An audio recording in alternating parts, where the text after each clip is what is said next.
coftal ɓallimen Oumar Mamadou Sow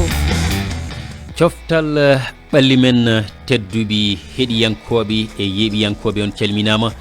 bisimilla moon e yewtere men e nde yewtere hannde tedduɓi ma en nayoro e toɓɓe tati oɗon gandi kawre poɗodiri gam taweedi e leyɗi pijoji kan mbo Maroc hitande 2025 joofi andama kippuji nogas e nayyi jahoji ɗi e etade tettude desewal ngal e juuɗe leydi Côte d'Ivoire heblunodi kan paltiɗo rutti naɓi ray o ma en gartu ha joni e yurnito tongol kawre ɗe hakkude yaaɓi eɓe jahani ko ɗaminano e ko waɗi hen bettere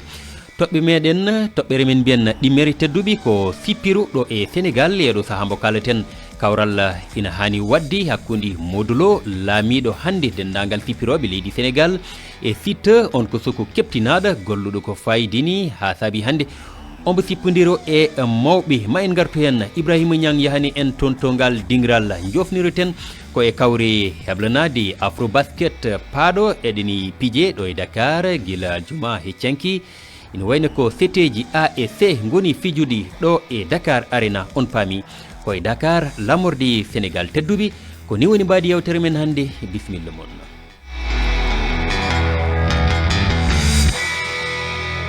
on calminama tedduɓi no alet kala eɗen gondi e banggam nanoɗo e Harouna Déme mi salminima ceerno Harouna a salmitama ceerno Oumar hettiɓe kala ne calmina tigui a salmitama Dieynaba Sow jaam ñalli salmitama Oumar Sow en calmini ceerno Harouna e denndangal heeɗiɓe kala eɗen gondi kadi musidɗo men Abdoulaye Diallo jaam ñalli Abdoulaye jaam tan Oumar Mamadou Sow a jarama weltani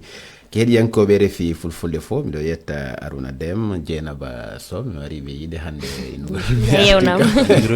dog noon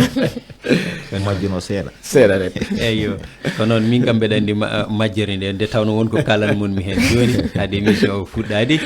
ɗum noon en calmini rewdiɓe yewtere nde hello meɗen Facebook hay heɗotoɓe men haalirde men refi fulfulde en calmini lobbo labajo eɗen gandi koye poftel o woni e oɗo saaha mbo watti e meɗen haqqille tedduɓi no mbiruɗen joni ni ko alhaali kan o puɗɗortoɗen eɗen gandi kawre gam ɓe foɗodiroɓe e tawyede e on kan baɗowo to Maroc kawre ɗe joofi kippuji nogas e nayyi no mbiruɗen ni ina wayno ene kaani toon yahandi e mbiyen felɓodiroyde toon Harouna ko an gaddortomi ko namdal udditigal sa tongan mbiyen oɗo éliminatoire kan no o yarini e ɗiɗo kippuji nogas e nayyi keɓɓi tikkitaji mumen no jiruɗa alhaali o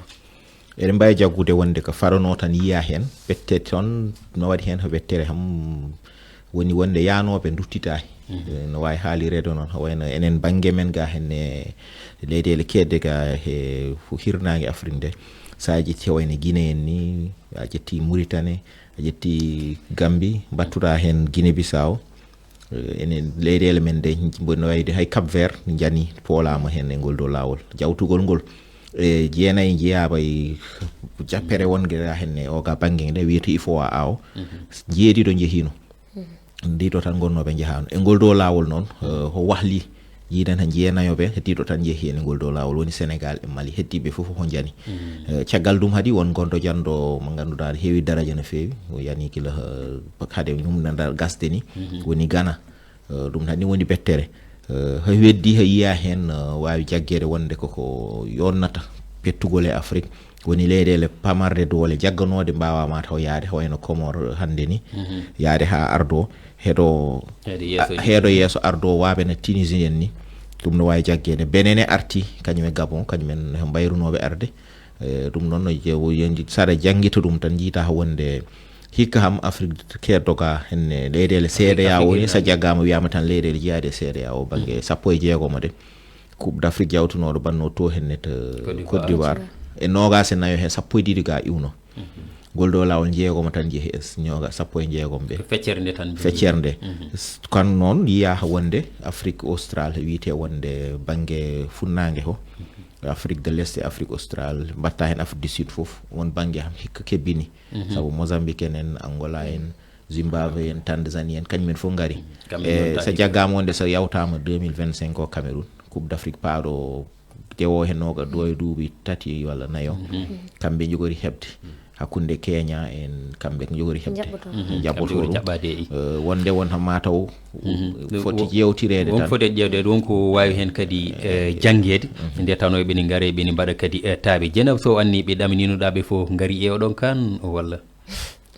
ɗamininoɓe fof garani sabu guine mbeɗa fanno ɗum toon no fewi hayso woni natirɗe mabɓe kam welani guinne mi ejini ɗum seeɗa kono nde yeehi kam ha pottal mabɓe kam battinigal ko adigal ɗo ko yakare wonino hen seeɗa nde ɓe gaari ɓe keeɓi pol yimɓe fof mbi a guine ummotima ɗo so ɓe dañi pottal go gasa ɓe dañi toɓɓe tati maɓe jaaha kono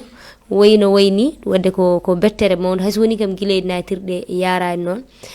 Mauritanie kañumne mata yakorno ko pottal Égypte yakorno to ko Égypte bonni yakare mabɓe kono ɗeɗon leyɗele kam mbeɗa ɗamininoɓe toon e oɗo saaha kano ɓe jahani ene muusi kam kadi e Ghana mo ganduɗen kañum so football ne haale ga ene banggue Afrique heewi hen darade kadi ne hewno yaade ni hay mondial hollirton hoore mum kono ngol ɗo kam mbaɗa éliminé hunde ne hawde yaawi yaade ni guinen kam jeeyi ha ñalawma cakkatiro puɗɗi jodata kono Ghana no yenirni ɓuuri hulɓinade eɗen ƴewta andi Ghana ko leydi lata ballon kono hikka e ɗi duuɓi battidiɗi beele ni eɓe moƴƴini ha tolni ɗon beele Ghana wonko hollirno ni beele ɗum ɗo wonano ko hewɓe padno e yurnittoɓe coftal balleɓe sa jewti e duuɓi battidiɗi duuɓi 5 walla 6 battidiɗi ha wayni ne miijonono heɓto Ghana saabu noɓe ɓe dardini koɓe jeehi fof pettere ɓe jeehi fof coupe d'Afrique coupe du monde hay sinno ko gongani 2022 ɓe jeehino to hen e coupe du monde he kono hatta hame banggue coupe d'Afrique noɓe janirtini walla noɓe darorini ne andono ho waynima heɓtoɓe saabu saɗa ruttina aɗa abbitina caggal ana jirtina tan tawa dartirani fewnitade darde ma sa yi darda e duuɓi tati battinidi dañi presque entraîneur uji ma gon 4 walla 5 ɗum noon wona ko yimɓe jottoto ndejta joni noon matama ɓe jaa ɓe jotto ɓe dar ɓe ƴewtiro football mabɓe no moƴƴi saabu Ghana ham hoye coupe d'Afrique dañima ɗum laabi 4 e histoire Afrique ɗum noon wona wiyede leydi to hosiri ko leydi mawde banggue football so coupe d'Afrique yimɓe 24 ne jaaha yahani no hawno seeɗa Ablaye wonɗo jiɗmi natirde e ma kono haadi ɗum en jahata keɗoɗen goto e hettiyankoɓe men Oumar Ka ha toon to Banjul wonko haali miijo makko e oɗo alhaali min gonɗen e haalde keɗoɗen mo garten mbawi noon leydi Ghana kadi woni bettere mawde leydi Ghana hori wat qualifié e Guinée Conakry he en mbawi ɓen foof kadi woni bettere Gambia kadi na soynino wadde qualifié lawol tataɓol coupe d'Afrique kono ɗum kadi na lohi ɗum kadi horima won hakkude Guinée noon e Gambia heɗen mbawi wi ka leyɗele mumen walla fédération ji mumen goni daraki darde ɓe duwa darade nde par ce que équipe aji ɗi mbawa fulbinde leyɗele mumen wadde on sababu woni ha ɓe mbasiya coupe d'Afrique o ha tengti noon leydi Gambia par ce que ko poye goto haaɗi ɓe wawat qualifié te hena gasa so pudbinna leydi mumen on poye ma ɓe mbawa heɓ nder leydi mumen ɗo ko noon en nani ko haali ko o nayirima e ahlali battistadiji ɗi eɗen gandi yoga e leydi Afrique ni dañani fettude e nder leydi mumen taw no wirni wayni leydi mabɓe Gambie hay Guinée o jopima kanko no o yiri ina wayno ko ɗum tan saabu toɓɓere wotere hande Gambie yaade nde yama so tawino ko e nder dingal leydi mabɓe ɗum addi ko français wiyata homologation stade ji ɗi beele ɗum ni wona toɓɓere hande safrede gam wonande yoga e leydi aussi eyyi Oumar ɗum no taw haade narde nden toɓɓere mi tinnatina e yawde mi ko Arouna e Dieynaba haali kon sa ko fati e Ghana min wina bettere am gonga noon Ghana ko leydi mantiniɗi to banggue coftal balli fo nande ɗum ɓe ƴetti timmal ngal laaɓi 4 ko sakkiti kon ko hitande ujunere 1972 woni 1982 kono sa ƴeewi Ghana noɓe yaari noon gila e 2015 ɓe tawno ko timmal hayso tawi ɓe fowlano 2015 ko wi ɗum ɓe ari ɓe ƴetti ɓe ha ka ɗiɗaɓal timmode woni demi final ɓe ari kadi ka jeetata timmode woni 8e de final 2021 ɓe joɗɗina ka dawal aranal 2023 kam ɓe joɗɗina ka dawal aranal premier tour sa ƴeewi no ɓe fettir noon kamɓe kippuji maɓɓe ɗin ka guɓal maɓɓe Ghana heɓani hay pol goto ko défaite ji tati ɓe heeɓi e match nul ji tati toɓɓe tati sa ƴeewi toɓɓe tati équipe poɗɗo no Ghana ayi ko ɗum sa min ɗum wonani en bettere kono sa ƴeewi wono Gambie eyyi Gambi o kan feƴƴuɗo ɗo Gambi watno ko mari fayda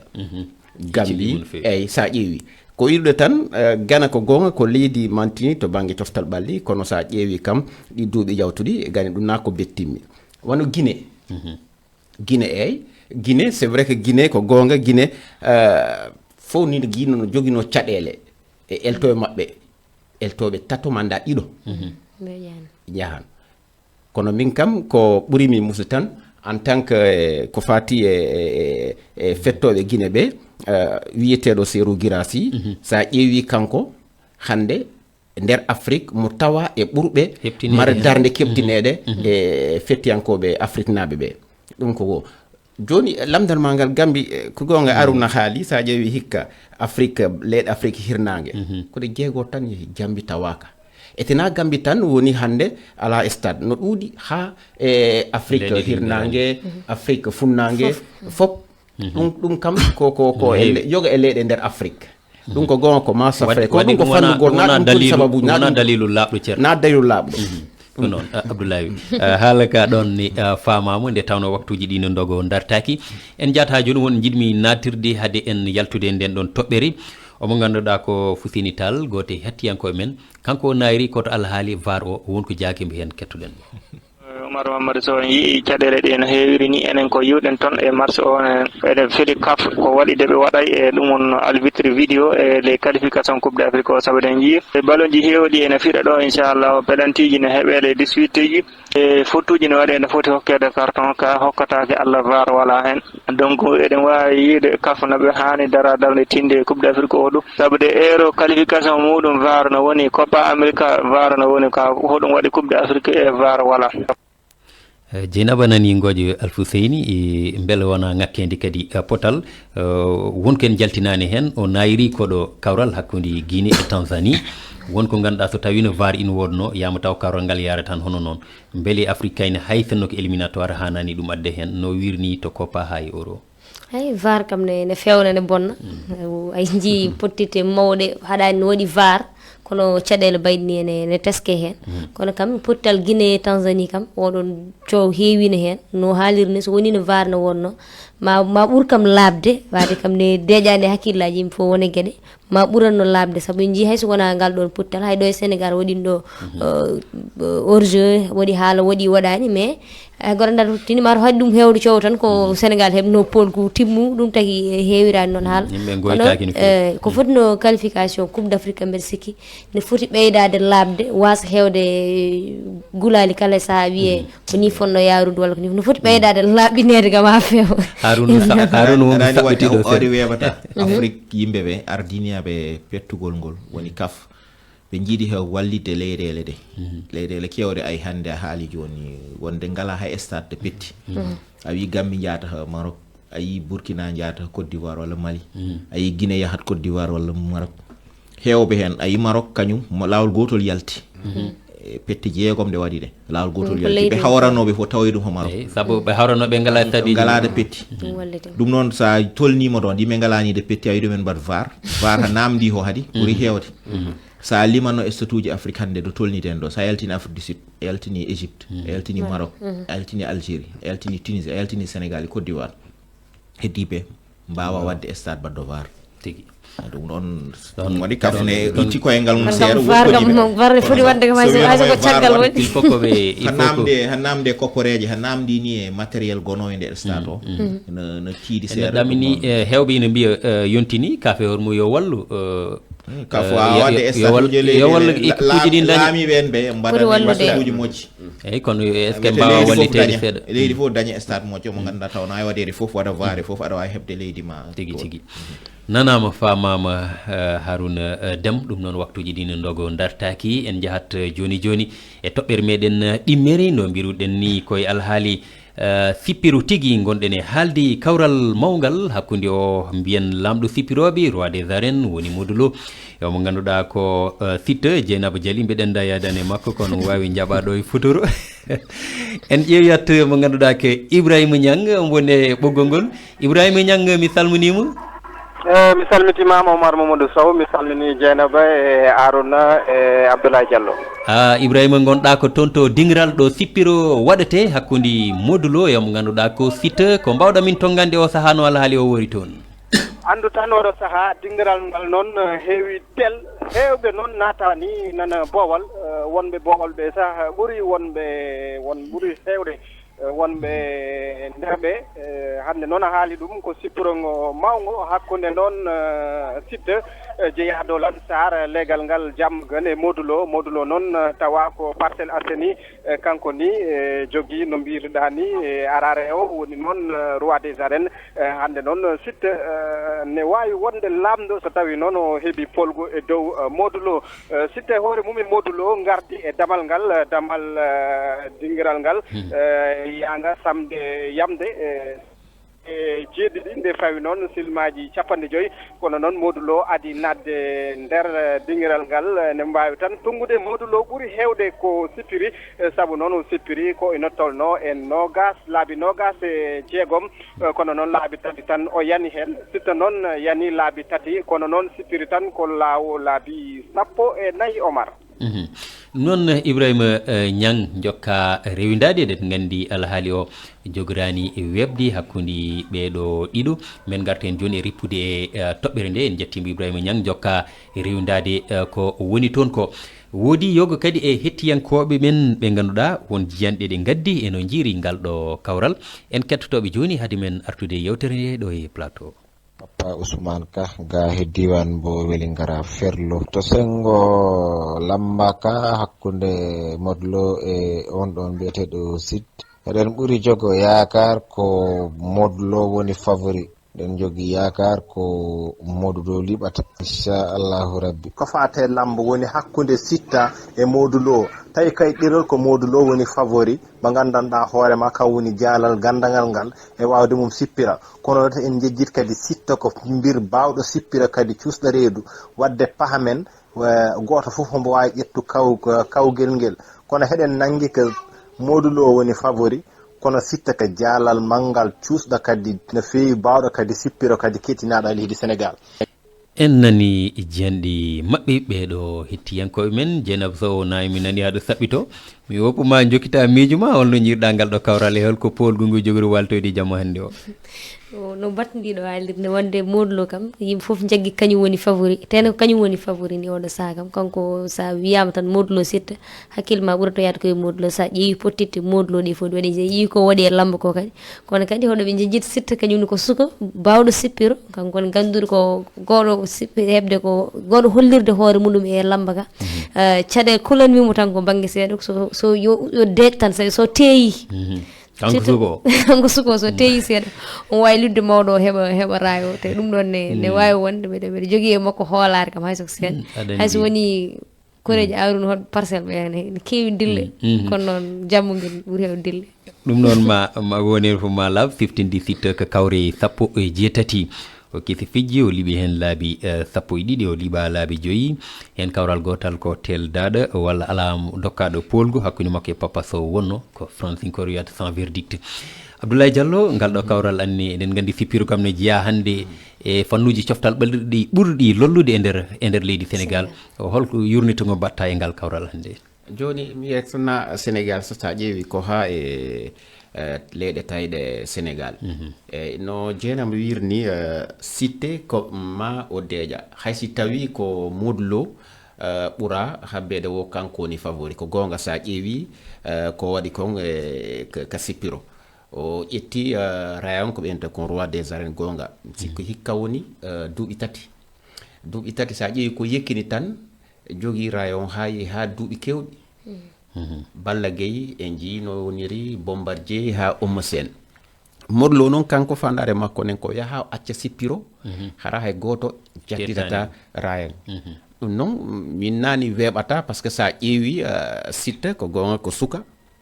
Modulo sa ƴeewi darde makko nden e ɗi duuɓi yawtiti no serti seeɗa hay kawri makko battidiɗi hakkude makko e Ama Baldé hay Boy Niang sa ƴeewi no ardata ro na no ardayno joni Modulo no wayi ɓe jonneɓe mo ɓe no disoto e makko ɓen no wayi wasi hande Modou o naati e no francinkorenta honno dans un autre domaine e fannu goɗɗo sa ƴeewi e fannu goɗɗo serti e seeɗa e Siteu hay sa ƴeewi ka tinodire maɓɓe cagganɗe ɓe ka kuccodira maɓɓe anday Modou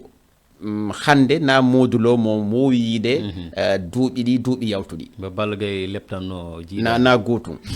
ko ɗum waɗi mini ko gonga kanko habba kono Siteu kadi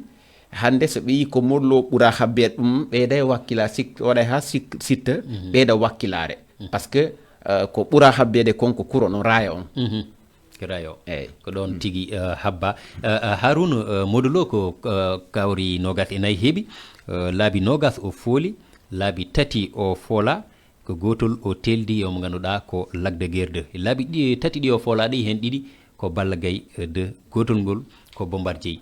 anni holno jurnirtoɗa ɗum Dieynaba kam wonko jopima ɗo nani seeɗa aɗa min tan ƴeewi ɗum ha banggue wonde ko wiyete roi des arènes joguiɓe raayoɓe ho jogoɗa ɗum combayel gotel mbatta e hitani hen saaha jodani duuɓi ɗiɗi watta kanko noon ham guila o jetti ɗum e nder duuɓi tati omo jaaɓi e hitande nde waɗa laabi ɗiɗi kadi o yawani sukaɓeɓe o totti soɓe mbiyata chance o rokki wonde heedɓe caggal ɓe ardinoɓe jañnoɓe raayo o adan ɓe kañumen mawɓe ɓe tan jewtanno ɓe ganduɗa kañumen mbawiru ɓen kanko ayi o rokki chance baɗon Ama Baldé yimɓe hewɓe mbinom hoto naati mum joni o jetti baɗon e Siteu ni ɗum hollirta won ho yiɗi hollirde kanko ne wonde wonam nayeɓe tan walla guijiraɓe makko o liɓata o liɓi keccuɓe mo o liɓa fodɓe makko saabu kanko en Balla Gaye en kamɓe ndendi génération hay sino laabi ɗiɗi waddi mo hoppoli mo o hotti hadi wonɓe less makko noon hit Siteu en hande hen jeeya o wawi dañde hen foof tan mboɗa andi ɗum hollirtu wonde eɓe poti uddude lambo seeɗa hunde tan noon hawni hen min ɗum mboɗo sikkide ɗum nen foti ƴewende ƴewtire haalirde ni lamba waɗirte leydi he joni en foti ƴewtade ƴewte sabu so lamba waɗi men natti yaade haajuji men bitikaji uddi lewro fof uddima wayno laamu natti darade hen ni yimɓe wiya gonnani hay sécurité goto ɗum no hawni seeɗa wona hono fewnana nawɗo sport yeeso no hani ƴewtede Arouna Déme ko seeɗa heddi e yewtere men kono en mbawa wadde haalde nde toɓɓere woni poɗodiral ɗi kippuji jiɗɗi yaade e kawguel afro basket guel Angola jaɓɓoto hitande 2025 eɗen gandi dawal gadanal waɗino e lewru ɗiɗi ɓuuri ndeɗo hitande oɗo saaha ina wayno kawrinini pette guila ñande aljuma ko hande aletoɗe e jofata tawi kay ko feteji A kam e C gon e hawrude eɗen gandi yoga e kippuji ko wayno Soudan nene golle paydinɗi e sete mo wondi e Maroc RD Congo kam e Mali Sénégal kañumen wondi e Rwanda Cameroun kam e Gabon Sénégal hande ne fetta kawral mu tataɓal hakkude mum e Cameroun kono kawre ɗiɗi battidiɗi ɗe fof ko kam fooli Dieynaba holno jurnirtoɗa ɗeɗo kawre gonɗe wadde e kippuji kadi ganduɗa jaltini daade mumen e nder ndiyam kippuji kam ɓurɗi oɗo saha ni kippuji a haali haala Soudan kam kañum kam kala e saha Soudan du Sud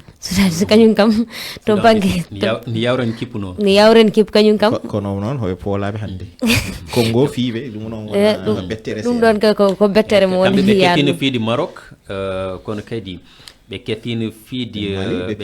Mali e Mali ɓe kono hande ɓe battiɗiɗo hande koye foolani ɗon ko bettere hay Mali kam ne finoma kawre mu ɗiɗi fof kono hande fooli Maroc Mali fooli Maroc ɗum noon waɗa jaggude Mali foolama laabi ɗiɗi fooli goto Congo tan fooli laabi tati e groupe A on Soudan wadde ko wuuri dal kono kam Soudan enen fof ɗen gandi ko heewi wadde guila ɗo e Afrique ha ni nde jinde yalti Afrique nde kadi ko waɗi toon nde gandi golle mum kono kadi enen ga ko jiiɗen ga ko Sénégal nen noon hollira hoore mum e nder leydi muɗum jii hakkude makko e Rwanda en jii kadi puttalande hakkude mabɓe Gabon kamɓe piiɗum ngal ari temedere ɓe jawti ɗum temedere goho e ɗo Gabon heeɓi 57 te oɗo saaha kamɓe hakkillaji ne gone mabɓe oɗo saaha kamɓe ɓe kolliri koye mabɓe hayso woni koye nder leydi mabɓe ɗum ɗo noon ko waɗata hen kono kam eɗen mbaɗi e mabɓe hakkille no feewi ɗeɗo pottite tigui 15 kawreɗe ko toon to Dakar Arena ɗe goni e fettede dawal tataɓal ngal no fada e lewru ɗiɗi ɓuuri hitande 2025 fande aroydi ɗum noon tedduɓe yewtere meɗen gaafi ha laaɓi ko ɗo kaddaten e ñalande hannde nde yewtere meɗen coftal ɓalli men en jetti onon ɓeɓe jadunoɗen Ablaye Diallo Arouna Deme Dieynaba Sow Saran Doumbia e Malang Sonko kedanno en to karallagal tedduɓe ha yontere fande ko beno haji